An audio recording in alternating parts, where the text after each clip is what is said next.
bliss. And then it was dash. And oh, it's my turn. Yeah. Yeah. He's over there.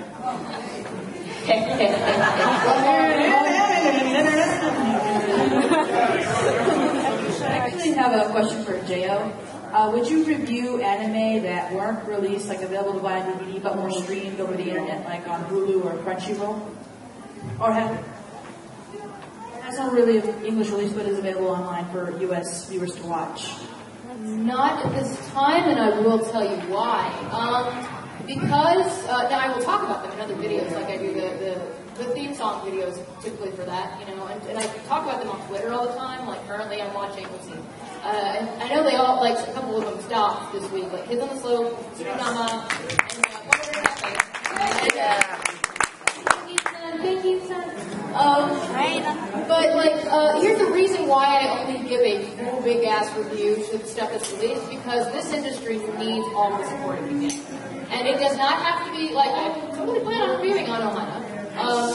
It doesn't, so that was not dubbed. It doesn't have to be English dubbed. I think a lot of people have that misconception. It just has to be, like, available on DVD. And, or not DVD, Blu-ray, whatever. Just available in a way that you can contribute money directly instead of just watching streaming. I will talk about streaming shows, but a full review, I give those shows because I'm like, hey, support the industry and buy it or rent it. And some other people, you know, even Master Martial Arts did that because people were like, that sounds awful. I gotta see it, you know. And I'm cool with that. I'm actually cool with copies of Master Martial Arts selling because that allows Funimation to license stuff like Michiko and Hachin. Have you guys heard of this? Michiko and Hachin, what? Yeah, okay, I'm gonna soapbox here for a minute. So Michiko and Hachin is the show that came out in 2007. And it is this gorgeously animated show with music by Shinichiro Watanabe, music direction by Shinichiro Watanabe, the Cowboy Bebop guy. Oh my god. And he wasn't directed by him, but he helps with a lot of the production. And it's about like this crazy Latina chick who is traveling through, I think it's been a long time, so I may have my facts wrong, but she's either traveling through Mexico or the southern United States looking for this man who betrayed her and left her. And along the way, she picks up this orphan she has a Harry Potter childhood. She's being abused by her, like, very strongly religious aunt and uncle. And she kidnaps her to use as, like, I think a ransom or something like that. And they just go touring around the southern U.S. and South America together, and it is so fun to watch. And it is very Americanized, like it is, as you can tell from the setting. It's very comfortable in an American setting. And it just went by and nobody licensed it for years, and then Funimation picked it up and I'm like, this better sell now, because it's really, really entertaining. In the same vein as how we bebop and Kids on the Slope. So yeah, go buy that from them when it comes out. Or just look at the trailers and stuff. I mean, look at the opening song, it'll already be sold. So yeah.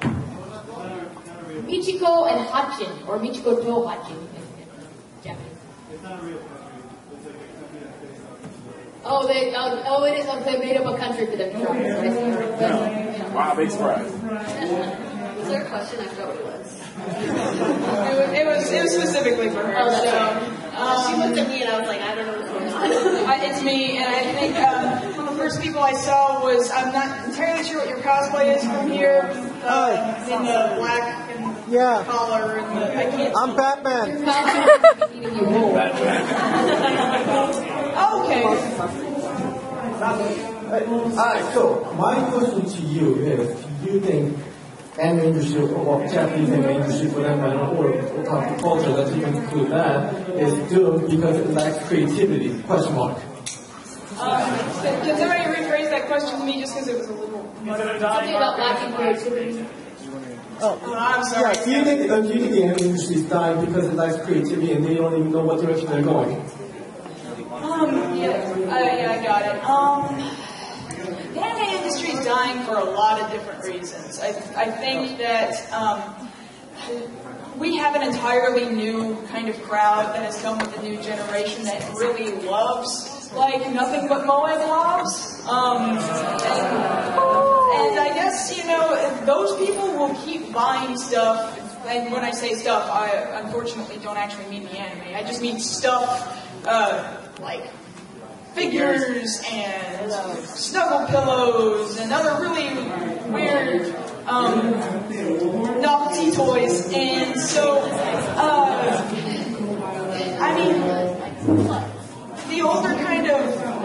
more actiony stuff is maybe slowly being drifted away from. It's not yet dead. The U.S. industry has sure been circling the drain, and that's for a variety of reasons, mostly because most of the sales that happen, again, in the U.S., they're not DVD and Blu-ray sales. They're like figures and other varieties of things, t-shirts, that sort of stuff.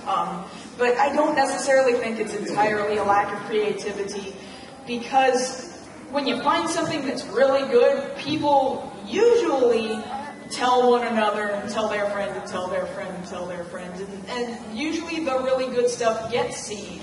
But I don't know, maybe I'm just way off base. You go ahead.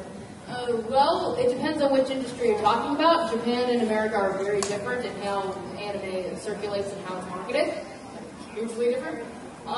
In Japan, like, anime has always been about, like, figure sales and stuff like that. It's just changed over time. Like, it used to be giant robots, and then in the 90s we had a weird lull where things were kind of just, people were throwing money at things, and we got a lot of, like, creative stuff out of that, but we also had a lot of crap. And we're just kind of coming back to the economy's not as good in Japan, and we're coming back to what sells figures. And now what sells figures is it's not giant robots, it's girls. And so that's part of it. And the anime industry in Japan has always been based on product. And that's just, what's going to sell product. Okay. We still get stuff like Kids on the Slope. It's just, yes! And so, the American industry is very different. The American industry is actually doing better right now. They're still struggling, but we're doing better than we were a couple of years ago. Like, the bubble's already burst, and it's a humbler market, but the companies are reacting to the fact that it's a humbler market. Like, Funimation is doing a really good job of pacing themselves and covering things well. Aniplex is actually, and if you don't, their business model is very different. They sell stuff at a really high price, but they do that so they can stay in business and make stuff available to the people that really want. Like, Monica Makiko is worth the fucking money. It really is. Yes. Yeah, beautiful cosplay. Can you stand up real quick?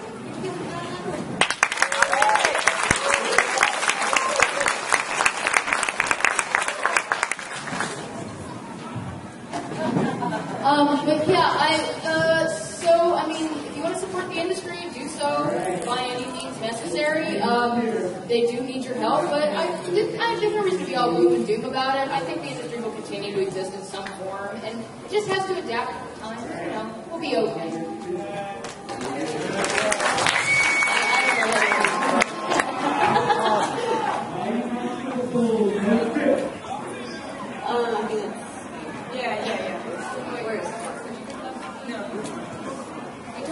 I did think the last person. Oh, so it's yours. Alright.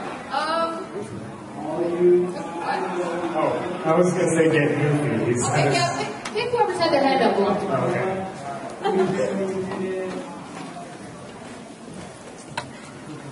Okay, first of all, since you watched a lot of anime in your time, and now that there's more mullet cliches, is there any other cliches they don't like seeing in anime, or anything they just don't want to see more of, or that's just too common? Can I go first really quick? Yeah, you go ahead. If there were no such thing as cliches in anime, I wouldn't have a show. Because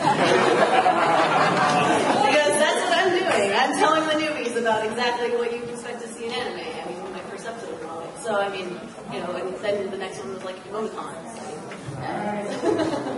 Go ahead. Well, I frankly, I'm done with there being a lot of stereotypical things in anime. I don't see why anime should be any different from any other form of media, be it live action movies or games or whatever. I feel like it's animation. It's just a different form of storytelling, and so we should be innovative and surprise our audience every single time. But like, if there's one thing that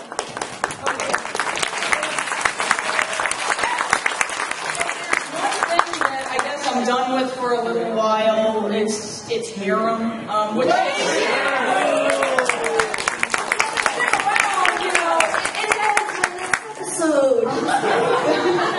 I mean, you can do it because it's obviously it is a huge staple in anime, and it has some really important roots like Urusei Yatsura, Tenchi Muyo.